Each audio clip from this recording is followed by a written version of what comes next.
السلام عليكم ورحمة الله وبركاته. أهلا بكم متابعينا الكرام، فيديو جديد والنهاردة هنعمل ريفيو عن طبعة اتش بي ليزر جيت ام 1217 ان اف دبليو ام اف بي. الطبعة ديت طالما احنا قلنا في فيديوهات سابقة من اسم الطبعة بنعرف إمكانيات الطبعة. يعني الطبعة اللي معانا النهاردة 1217 ان اف دبليو. ان اف دبليو يعني نتورك وفاكس وايرلس. ام اف بي اختصار لمالتي فانكشن برينتر، يعني طبعا متعدده المهام او متعدده الوظائف. فالطبعا اللي معانا النهارده هيبقى فيها تصوير وطباعه وسكان للكمبيوتر وكمان فاكس، وفيها امكانيات تانية ان هي بتدعم معاك الوايرلس والوايرلس دايركت، يعني من غير ما تتصلها بشبكه الانترنت اللي موجوده عندك، وممكن تتصل بيها بالموبايل على طول. ان شاء الله بعد الفاصل هعرفكم كل حاجه عن الطبعه ديت، وهعرفكم ازاي كمان نظبط الوايرلس بتاعها ان هو يطبع من على الموبايل. اشوفكم بعد الانترو.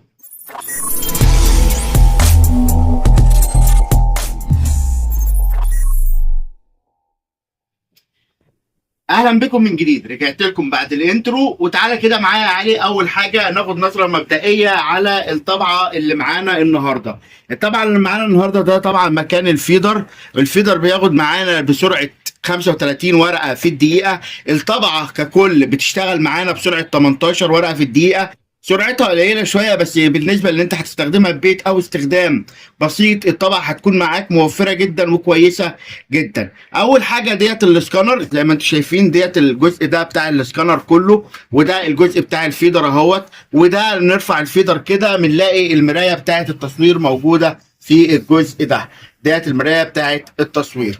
طيب كده بالنسبه للجزء بتاع الفيدر والجزء بتاع التصوير. هنفتح كده ونفتح الدرج ده كده نلاقي عندنا مكان الحباره. حضراتكم بتيجي تشتغل معانا بحباره 85. الحباره دي بتعمل 1300 ورقه.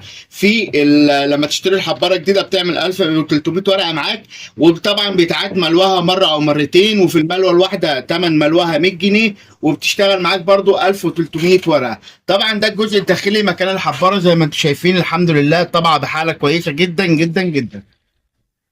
وطبعا ده الجزء ده بتاع خروج الورق، يعني الجزء ده او المنطقه دي بتاعت خروج الورق. يعني الورق بيخرج لنا من هنا من مكان بكر السحب اللي شغال ده. الورق هتبدا ان هي تخرج، وطبعا هنشوف طبيعتها وهنشوف بتخرج الورق. وطبعا درج الورق بيجي معانا بتحميل حوالي 200 او 250 ورقه يعني لحد الجزء ده. فبياخد معانا حجم ورق كويس، مش وحش. بتيجي طبعا معانا هنا الشاشه بتاعتنا 2 سطر. طبعا ده زراير التحكم في الشاشه. ده زرار وايرلس لو عايز تربطه بالنت عند حضرتك في المكان. ده الزرار بتاع التصوير. طبعا ده كله هنعرفه قدام شويه في الفيديو برضو ان شاء الله. هنعرف كل وظيفه كل حاجه من ديت ايه. وده زرار الاون والاوف بتاعها، او التشغيل والايقاف بتاعها. تمام. هنبدأ بقى نجرب الطبعة بتاعتنا النهاردة، وأول حاجة هنطبعها هي الديمو بيج. هندوس على العلامة بتاعت المفتاح دي، وهننزل كده لحد ما يجي لنا ريبورتس، وهختار اوكي، وهختار اوكي مرة تانية هيجيب لنا الديمو بيج. زي ما انتم شايفين حضراتكم بدأت تسحب الورقة وتطلع من المكان اللي احنا قلنا ان ده مكان الخروج بتاعها. وده الديمو بيج او الطباعة بتاعت الطبعة اللي معانا النهاردة. طيب عايزين نتكلم عن حاجة تانية، ونقول ان احنا لو حبينا نعرف العداد بتاعها برضو بنفس الكلام هندوس على علامة المفتاح، وبعد كده هننزل على اسف، هننزل على روبرتس، وهنختار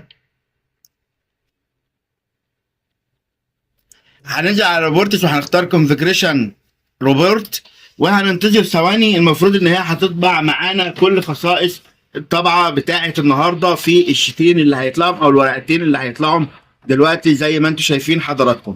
طيب هنهتم احنا باول ورقه، وهنقول ان التوتال بيج برنتد معانا في الطبعه اللي معانا النهارده 30379 ورقه. العداد طبعا بما يرضي الله ومش ملعوب فيه ولا اي حاجه، هي ده فعلا شغلها. يعني الحمد لله الطبعه تعتبر حاله كويسه جدا جدا جدا.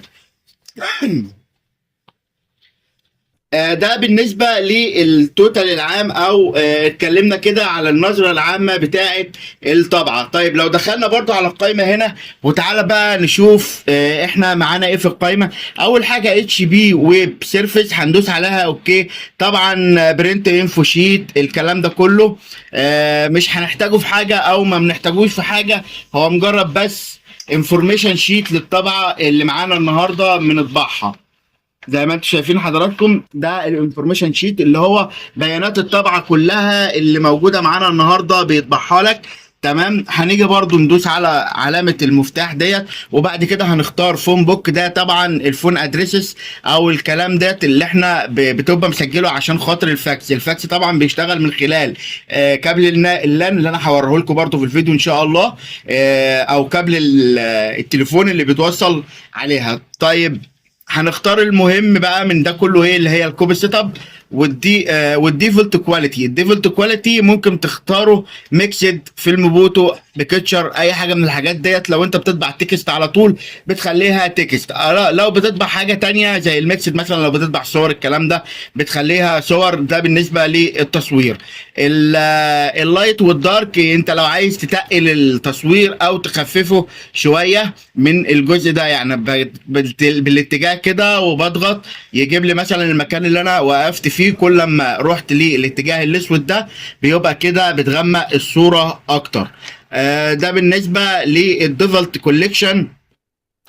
ديت بتخليها اوف زي ما هي، لان الخيار ده مش هتحتاجه في حاجه. هو ده الحاجات المهمه في الكوبي سيت اب، هما الحاجتين دول. الاي دي كوبي اللي هو لو عايز تطبع اي دي او حاجه وش وظهر بتعمل برضو نفس الكلام. ديت بتدوس اوكي وهو بيقول لك حط الورقه، وبتتبع التعليمات عشان لو هتطبع صوره بطاقه او الكلام ده. هو الريبورتس طبعا احنا قلنا دي التقارير بتاعتها. لو عايز تطبع اي تقرير بخصوص الطبعه، سبلايز انفورميشن، الكلام ده كله بتبقى موجوده في الريبورتس دي.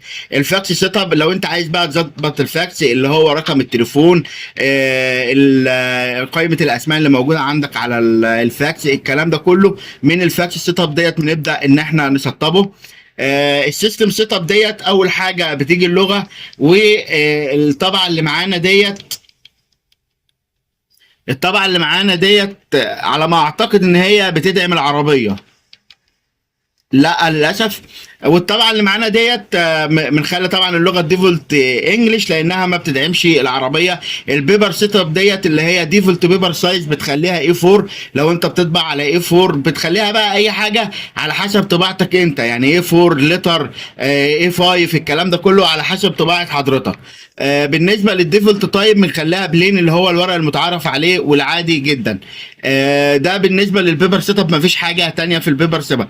دلوقتي الخيار اللي معانا بعد كده في السيستم سيت اب اللي هو البرنت دينستي. ده بالنسبه للتغميق او التفتيح بتاع الخاص بالطباعه، يعني تغمق الصوره او تفتحها من 1 ل5 بالنسبه للطباعه.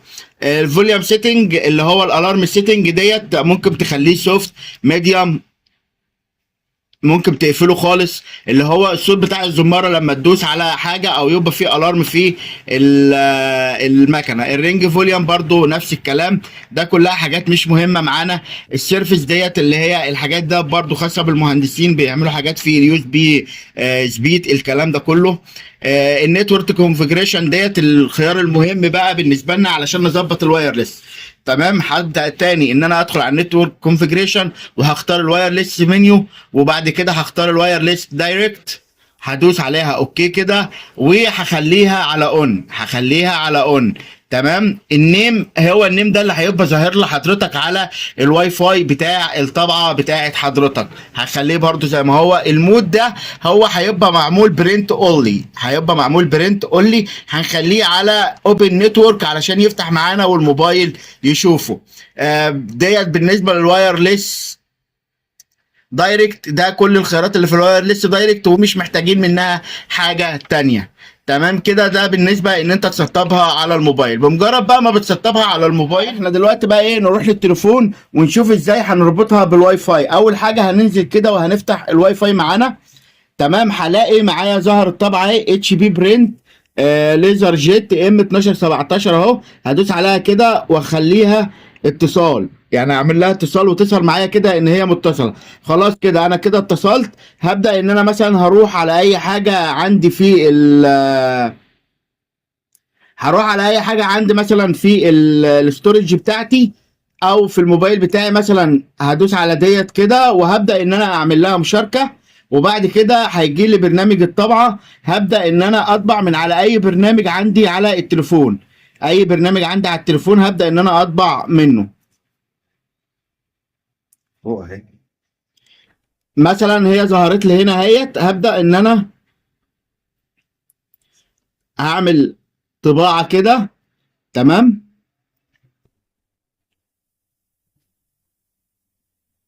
هنتظر ثواني لحد اما تفتح معايا. طبعا هتاكد ان هي برضو رابطه هنا. هو دلوقتي بيظبط لي مقاس الورق وبيحاول ان هو يجيب لي الصوره. كل طبعا الصوره ما كانت كبيره وحجم الصوره كان كبير، كل ما كان الوقت معاك اطول بالنسبه للطباعه على التليفون.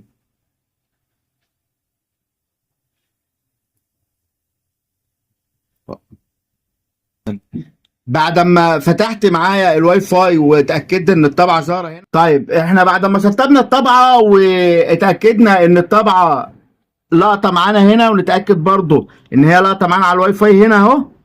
تمام. اهيت اتصال. اتاكدت ان هي رابطه معايا واي فاي. هدخل مثلا على اي ملف عندي مثلا وليكن كده.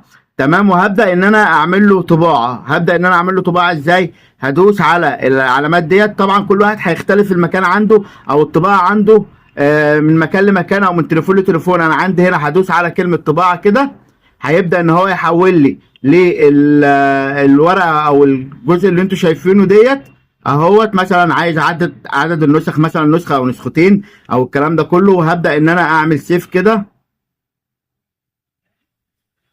البيضان ده لقيتها بره الطباعة خالص. لا. هبدا ان انا ادوس هنا، هلاقي الورقه بتاعتي ظهرت لي هنا. طبعا الورقه اللي احنا عايزين نطبعها زي ما انتم شايفين ظهرت معانا اهيت. هنبدا بقى ان احنا نختار الطبعه. حفظ بتنسيق بي دي اف ديت هدوس عليها كده، هيظهر لي خيارات الطبعات عندي، حتى مكتوب هنا جميع الطبعات. لكن الطبعه اللي انت هتبقى رابط عليها هتبقى موجوده في الاول اهي. هدوس عليها كده وبعد كده هتلاقي العلامه الزرقاء دي كانت الاول سيف، دلوقتي اتحولت لي الى علامه طبعه. هدوس عليها كده علامه طبعه، اقول له ماشي. تمام. هيبدا ان هو جالي هنا اهو برينتنج دوكيمنت على الشاشه اهو، وهيبدا ان هو يطبع معايا الورقه اللي انا كنت عايز اطبعها. بدات الطبعه تحمل اهي، وكده سحبت معايا الورقه اهيت وبدات ان تشتغل معايا الطبعه كويس جدا اهوت. وطبعا ده السي في بتاع اخونا علي او ايا كان بقى اللي انت عايز تطبعه ايه، زي ما انتم شايفين حضراتكم. ده كان كل حاجه عن الطبعه بتاعت النهارده اللي هي الاتش بي ليزر جيت 1217 ان اف دبليو ام اف بي. ان شاء الله الفيديو يكون عجبكم او اكون قدرت اديكم معلومات تفيدكم. لو عجبكم الفيديو ما تنسوش تدعموا القناه باللايك والاشتراك. ولو في اي سؤال حابب ان انت تساله عن الطبعه دي او اي طبعه تانية، يا ريت تسيبه لي في التعليق او تتواصل معايا من خلال الواتساب. ان شاء الله اشوفكم فيديو جديد. السلام عليكم ورحمه الله وبركاته.